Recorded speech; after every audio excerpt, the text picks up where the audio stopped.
tout le monde, j'espère que vous allez bien, moi ça va nickel. On se retrouve aujourd'hui dans une nouvelle vidéo qui est une vidéo spéciale entrepreneuriat.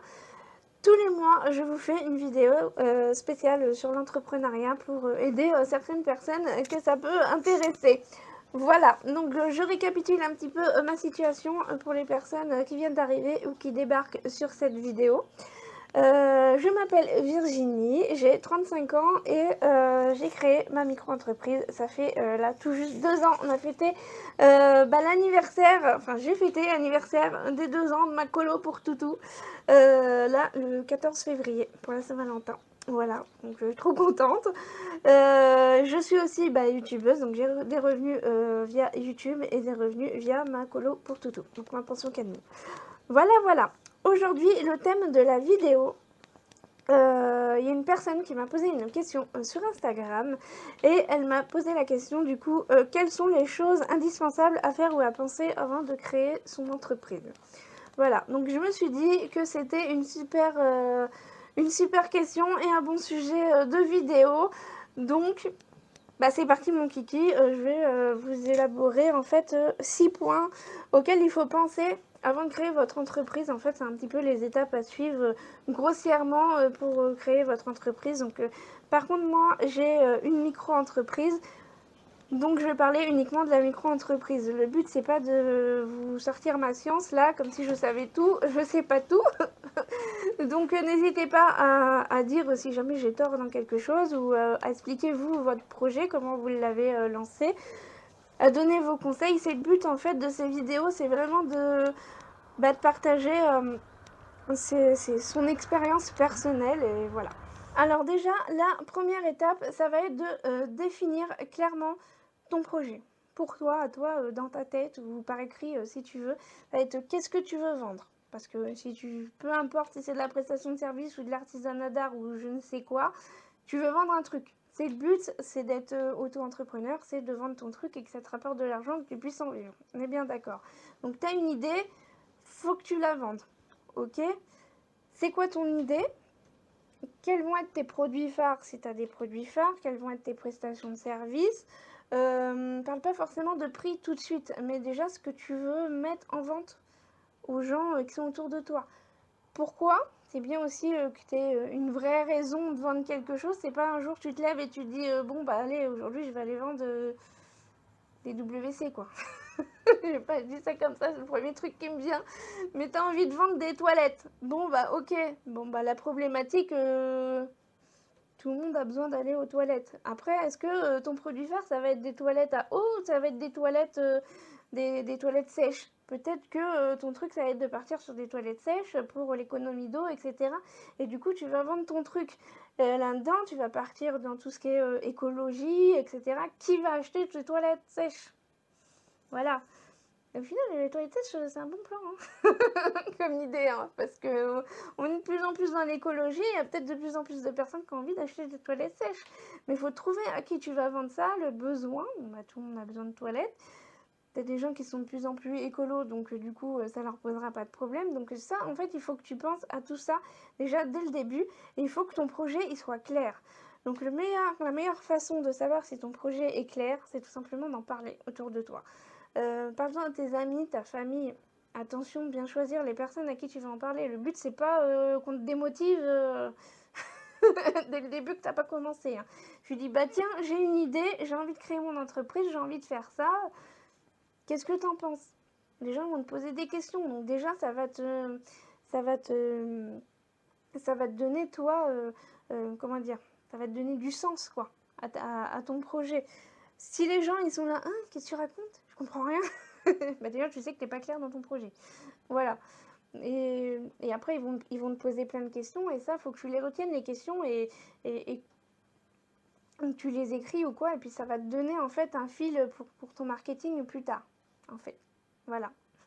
Donc déjà, la première étape, ça va être vraiment de définir concrètement ton projet dans les grosses lignes. Ensuite, la deuxième étape, ça va être de faire une étude de marché. Une fois que tu as trouvé ton idée, tu te dis, c'est cool, elle a l'air pas mal.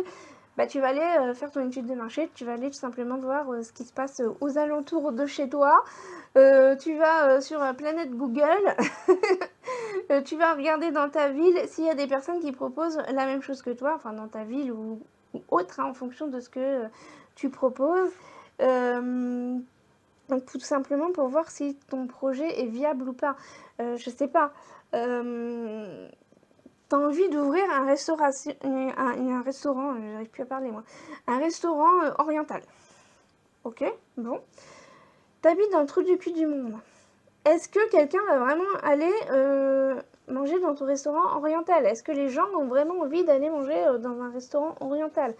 Alors quand je dis restaurant, ça va être, bien sûr, il va y avoir plusieurs styles de restauration. Est-ce que ça va être vraiment un grand restaurant, vraiment style oriental, déco, tout ça, ou est-ce que ça va être un petit bistrot où les gens vont pouvoir aller manger un couscous, une tagine de temps en temps, quoi.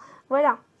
Donc définir vraiment ton projet là-dessus, voir la concurrence. Si tu es dans une grande ville et que tu as je sais pas, tu as un autre restaurant oriental qui est pas loin où là, toi, tu veux te mettre, tu veux t'implanter, bah essayer de voir ce que cette personne-là, elle fait par faire la même chose. Si cette personne-là, elle est spécialisée dans les tagines, et ben peut-être que toi, tu vas te spécialiser dans le couscous ou les gâteaux. Les gâteaux, j'adore les gâteaux orientaux. Voilà, donc après, à voir, comparer les prix, comparer aussi est-ce que le restaurant fonctionne bien, enfin, pas toujours des restaurants, mais est-ce qu'il y a plein de trucs autour de chez vous. Je vais prendre mon exemple pour moi. J'ai une pension canine, d'accord. Voilà. Ce que j'ai fait, c'est tout simplement que je suis allée sur Google, Google est mon ami, j'ai été voir ce qu'il y avait autour de chez moi et dans un rayon de 10-50 km. J'ai évalué un petit peu les personnes qui pouvaient venir potentiellement chez moi faire garder leur chien. Je sais que la pension canine la plus près de chez moi, elle est à 20 km. 20 km, c'est pas si loin que ça, hein. Voilà.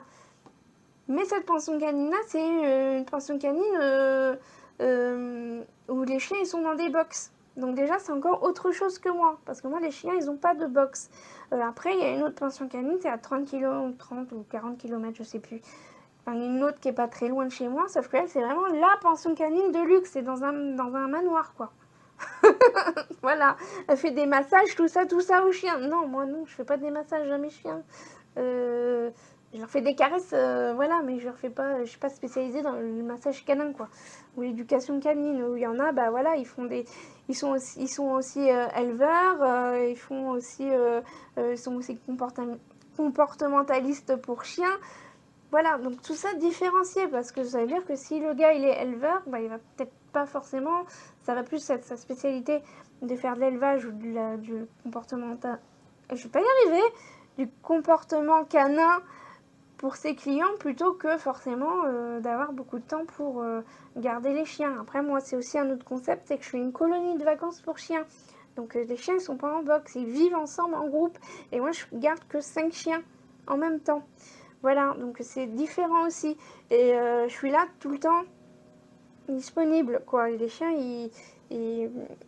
t'as des pensions canines, les gens, ils ont quand même un travail à côté. Ou par exemple, comportementaliste canin, bah, la personne, des fois, elle est obligée de partir pour s'occuper des chiens qu'elle doit aider à éduquer. On est d'accord? Donc, du coup, il n'est pas là tout le temps. Les chiens, ils sont en box et puis ils sortent de temps en temps dans la journée. Moi, non. Les chiens, ils sont avec moi tout le temps dans la maison. Donc, ça, c'est aussi quelque chose qui va être très demandé de plus en plus aujourd'hui. Parce que les gens, leurs chiens, c'est un peu devenu leur bébé. Donc, chaque entreprise correspond à un style de client différent et c'est ton truc à toi de trouver ta clientèle cible qui va venir chez toi, pourquoi. Et en fait, ça, dans l'étude de marché, il faut que tu le fasses, faut que vraiment que tu regardes la concurrence et de savoir les choses que eux ils font que toi tu fais pas et vice versa, ou si vous faites exactement la même chose, peut-être t'orienter vers quelque chose d'un petit peu plus différent. Faut pas partir sur la compétition. Ton concurrent, c'est pas un compétiteur, quoi. C'est pas, il faut que tu fasses mieux que lui, il faut que tu fasses exactement la même chose que lui, et il faut que tu sois moins cher pour dire que t'es mieux toi. Parce qu'au final, si l'autre il est plus cher, et ben les clients vont dire que lui c'est de la meilleure qualité. Et clairement, les gens vont se dire ça. Voilà. Généralement, quand tu cherches une entreprise, je sais pas, un menuisier par exemple, tu vas voir les plus chers, tu vas voir les moins chers, et généralement tu vas prendre celui qui est au milieu. On est d'accord, tu vas prendre entre les deux. Sauf si vraiment tu veux un truc tip-top de qualité où tu vas dire, bah tiens, je vais prendre le plus cher. Sauf qu'au final, le plus cher, c'est peut-être pas le mieux. Donc du coup, tu vas aller voir les avis Google.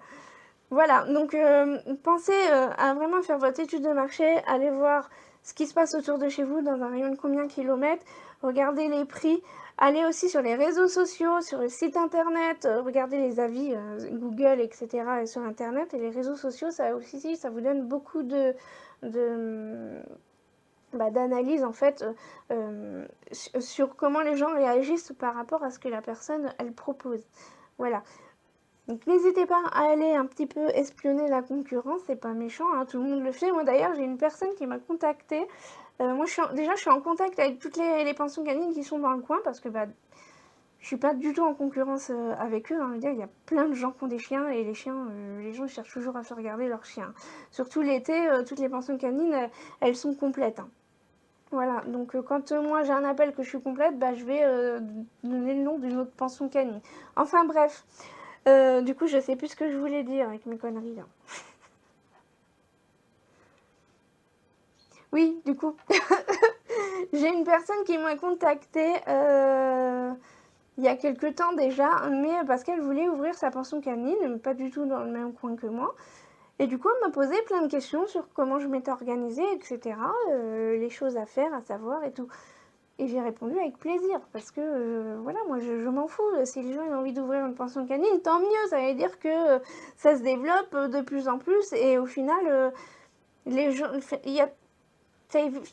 évite peut-être que ça évitera un petit peu les abandons, hein. Espérons, hein. Disons qu'on a espoir qu'il n'y ait pas d'abandon. Mais bon, il y a toujours des abrutis.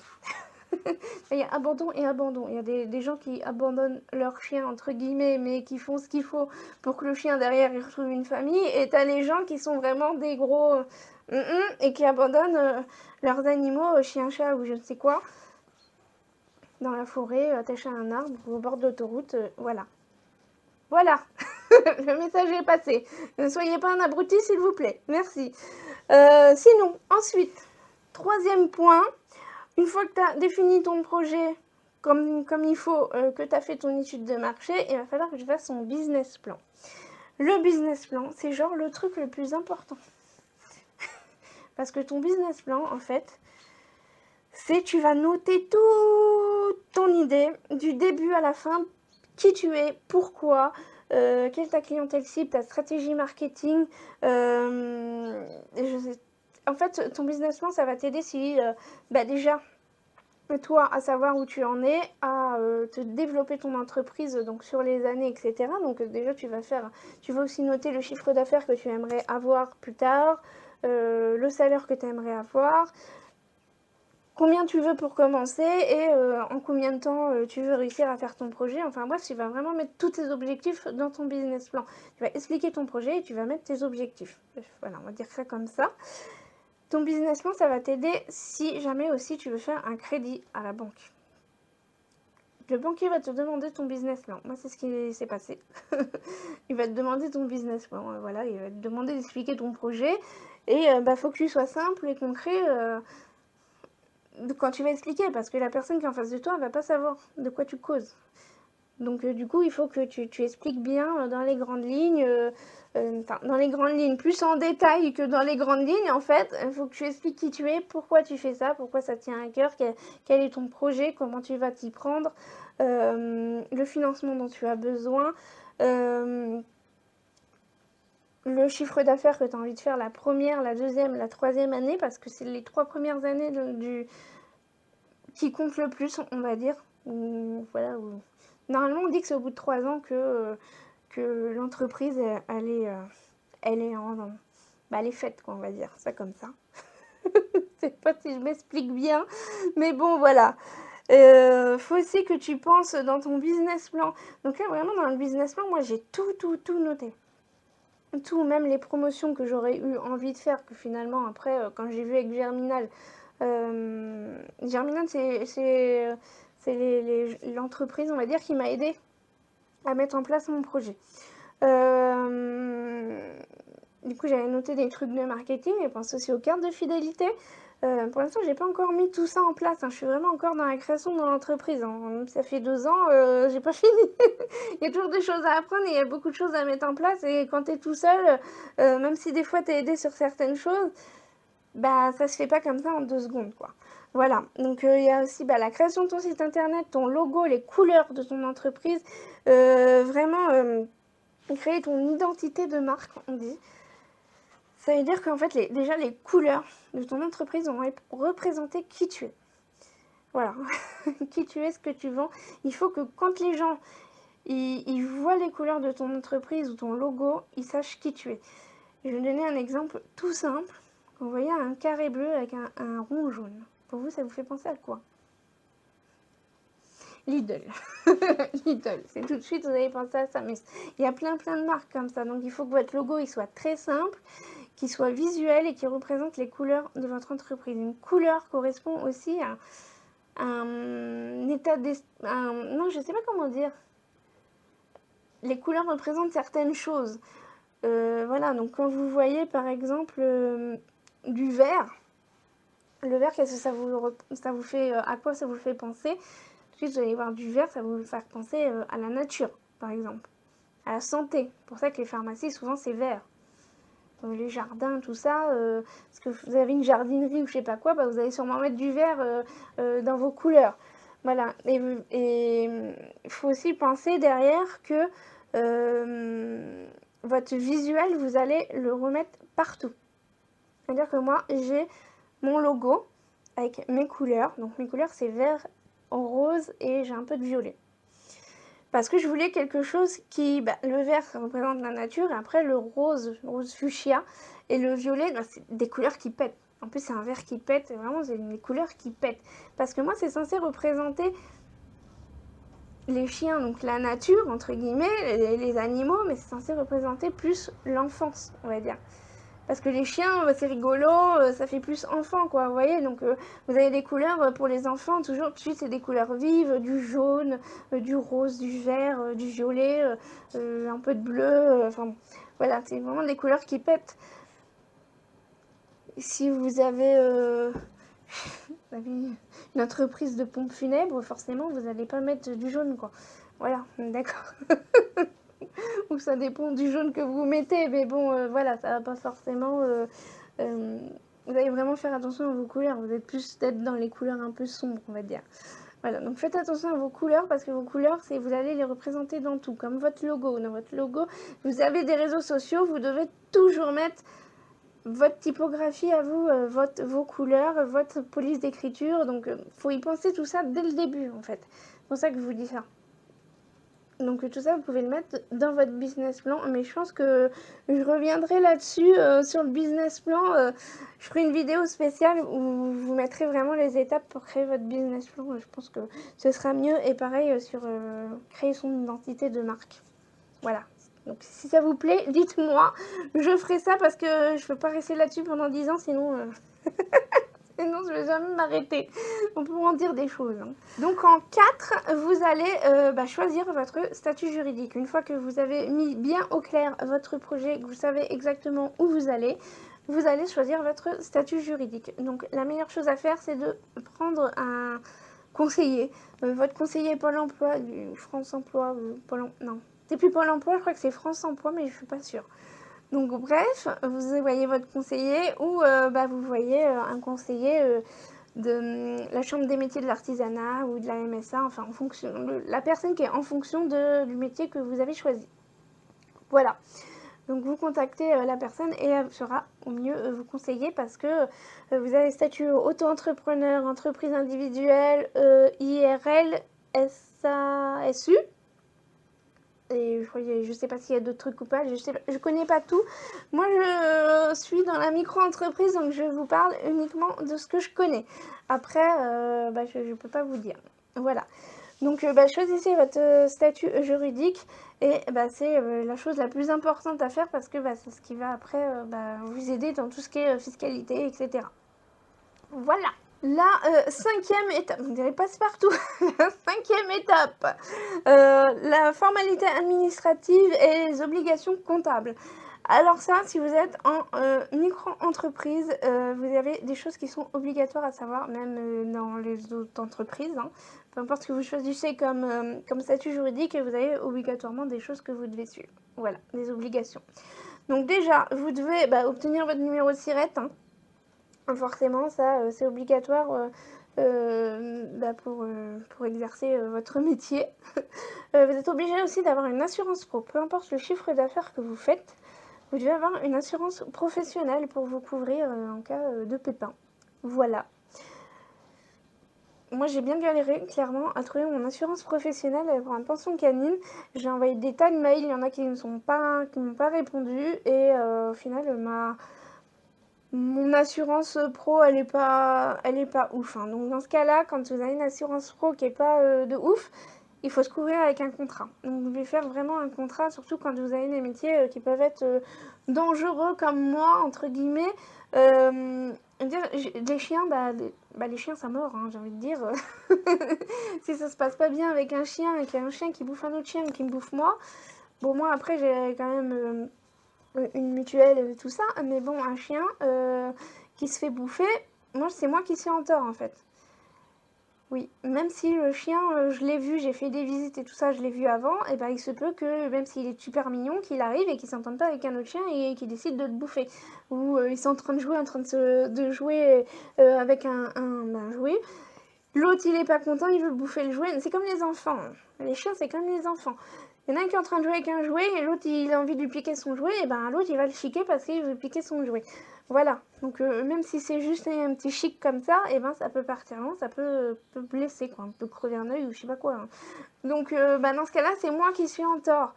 C'est une faute professionnelle pour l'assurance. Donc c'est pour ça que je suis obligée de me couvrir avec un contrat. Donc ça c'est hyper important.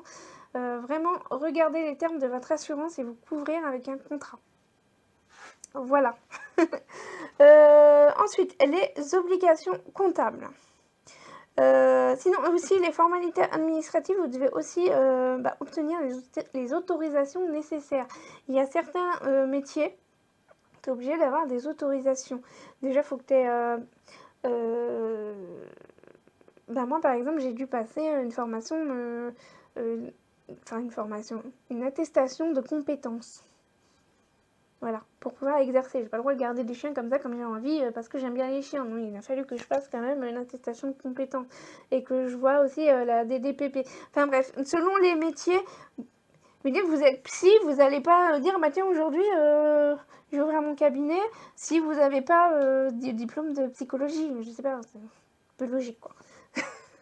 Voilà, donc vraiment se tenir informé sur les choses, par exemple les règles sanitaires, etc. Ça, il faut y penser, dans beaucoup de métiers, vous avez des règles sanitaires. Donc, tenir informé et avoir les autorisations qu'il faut pour ça. Donc ensuite, les obligations comptables. Je vais lire sur mon cahier parce que je connais pas tout par cœur. Donc déjà, vous devez déclarer votre chiffre d'affaires brut à l'URSSAF. Très souvent, quand on parle de chiffre d'affaires en micro-entreprise, c'est brut. Sinon, c'est marqué net. Voilà, mais très souvent, c'est brut. Donc, vous devez déclarer votre chiffre d'affaires tous les mois ou tous les 3 mois à l'URSSAF. Je vous conseille tous les mois. Parce que sinon, vous risquez d'oublier au bout de 3 mois. Ou alors, vous mettez une alarme sur votre téléphone, j'en sais rien.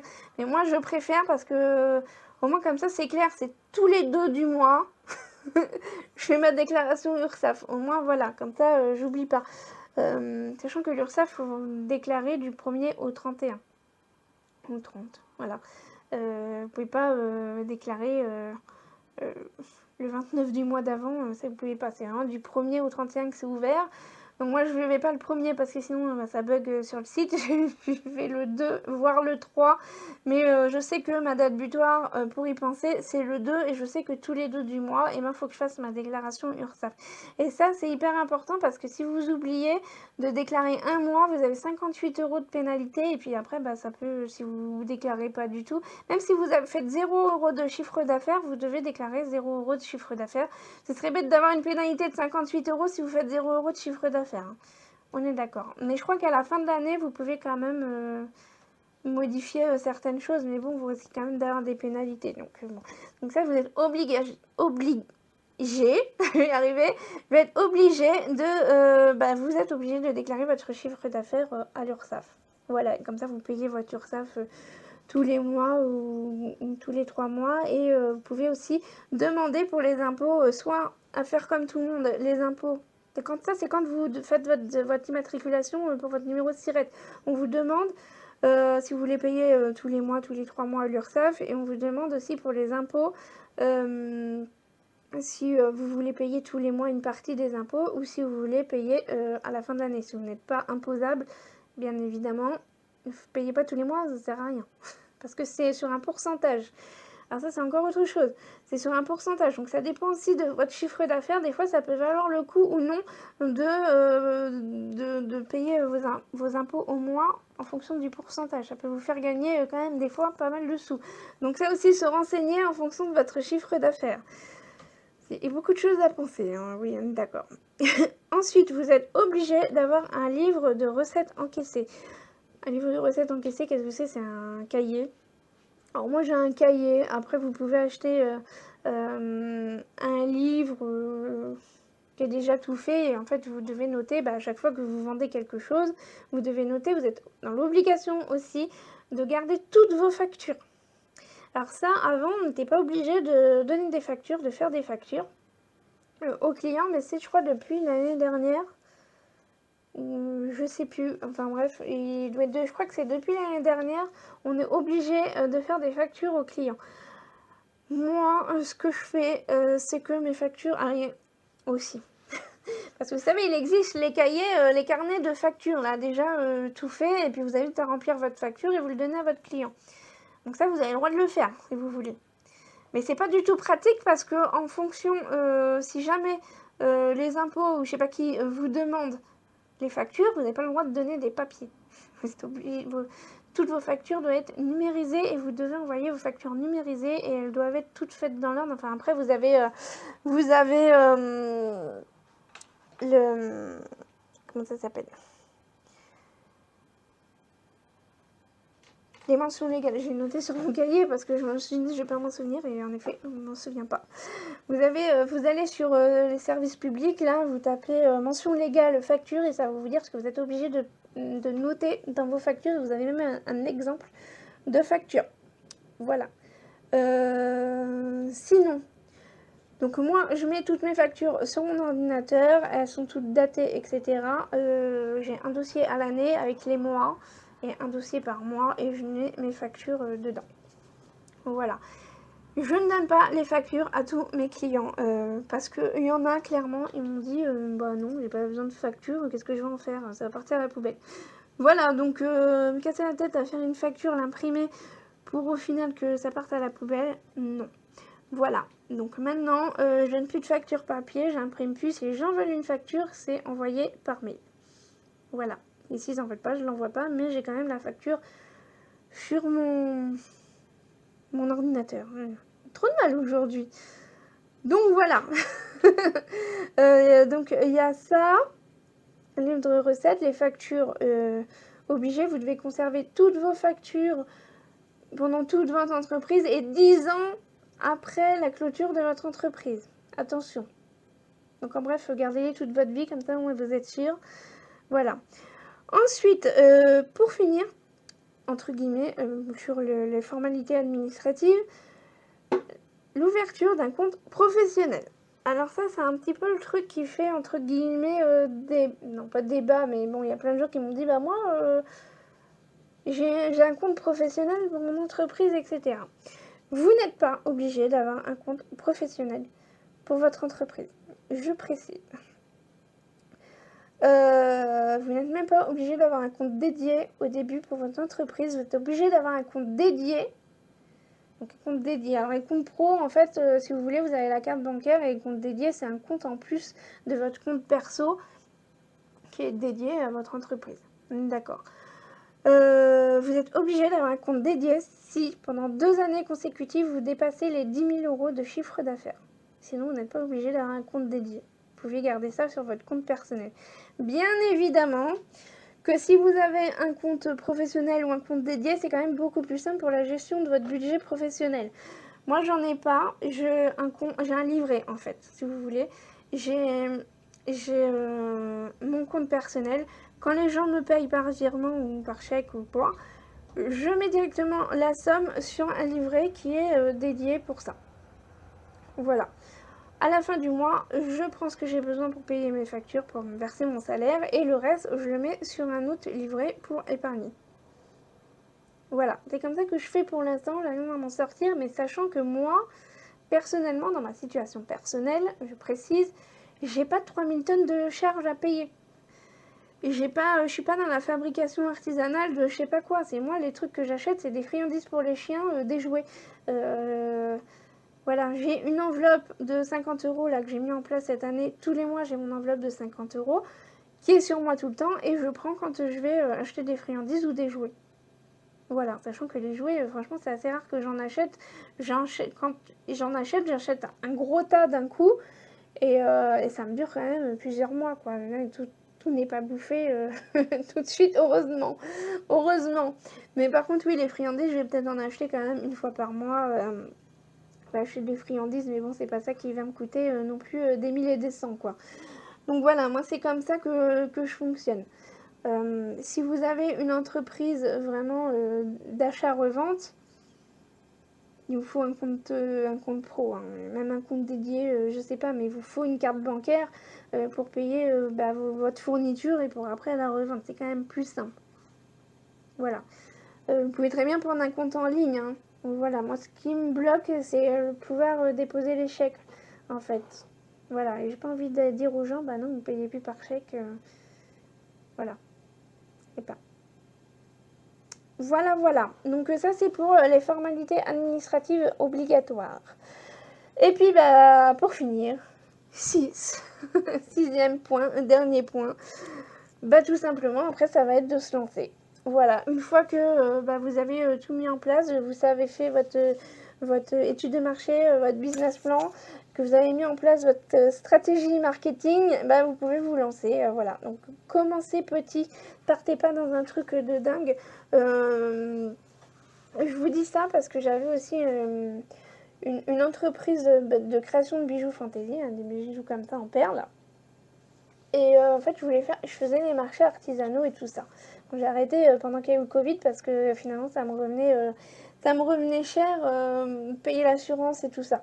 Bref, le truc c'est qu'au début, j'ai fait beaucoup de choses pour vendre sur les marchés. Et au final, avec le recul, je me dis, j'aurais peut-être dû faire genre 5 sortes de bijoux, mais dans plusieurs couleurs différentes, je sais pas, enfin, je sais pas comment expliquer. J'ai voulu me lancer dans plein de trucs dès le début et au final, peut-être que j'aurais dû faire en moins grosse quantité, sur moins de trucs différents. Et voilà. Ça m'aurait moins pris la tête. Donc partez sur quelques trucs dès le début et puis après évoluer petit à petit. Mais déjà essayez de vous formaliser avec que vous avez dès le début vos produits phares. Choisissez vos produits phares et essayez de vendre vos produits phares dès le début. Et puis ensuite, vous pouvez agrandir votre truc, quoi, votre projet. Voilà. Donc là, c'est plus sur l'artisanat d'art ou l'achat-revente ou quoi. Après, si vous êtes en prestation de service, le marketing va être très différent, bien évidemment. Mais bon, trouvez votre marque, votre identité. C'est la meilleure chose qu'il y a à faire, en fait. Parce que les gens, ils vont acheter votre produit, mais ils vont aussi vous acheter vous, votre personnalité. Et ça, je pense que c'est quelque chose qui est hyper important. Moi, je sais qu'il y a des gens, ils viennent me voir et c'est pas la première fois en plus que j'ai des gens qui me disent ça d'une personne en particulier. Et d'une pension canine, ils me disent bah, j'ai mis mon chien dans cette pension canine là, mais je trouve qu'il est pas bien et tout. Et puis la personne, elle est très stricte en fait. Et en fait, j'ai appris après que la personne, en fait, elle était dans l'armée et son truc c'était les chiens de combat, quoi, les chiens de l'armée, quoi. Donc du coup, avec certaines personnes qui sont d'une famille, avec les familles par exemple, qui ont des enfants et tout ça, ben, ils vont pas forcément aller vouloir voir une personne qui est stricte dans sa façon de faire. Ils vont vouloir plutôt voir une personne comme moi qui est cool Raoul avec les chiens et ils sont comme dans une famille d'accueil, quoi. Voilà. Donc Mais il y a des gens qui, bon, leurs chiens ont besoin d'aller voir cette personne-là parce qu'elle est plus stricte que moi, quoi. Donc il y a vraiment pour tout. Il y a vraiment, je pense qu'il y a vraiment qu'il n'y a pas de concurrence et qu'il y a vraiment des choses pour tout. Pour tout le monde, que chacun peut trouver chaussures à son pied, même si vous faites exactement le même métier. Voilà, donc n'ayez pas peur de montrer qui vous êtes, parce que finalement c'est ce qui vous fera vendre. Voilà, je vais finir là-dessus, je crois que c'est pas mal. Voilà, voilà. Bon, bah, j'espère que cette petite longue vidéo vous aura plu. J'espère que ça vous aura aiguillé sur certaines choses. Si jamais vous êtes en création d'entreprise, n'hésitez pas à me le dire en commentaire. Et si vous avez aussi des réseaux sociaux, vous présentez votre entreprise, même si votre entreprise elle est créée depuis quelques temps, hein, si vous êtes entrepreneur, n'hésitez pas à mettre vos réseaux sociaux en commentaire. Et puis on ira faire un tour, moi j'irai faire un tour. Et puis voilà. Voilà, voilà. Bon, je vais arrêter pour cette vidéo. Et puis, on se retrouve jeudi dans la prochaine vidéo. Allez, bye!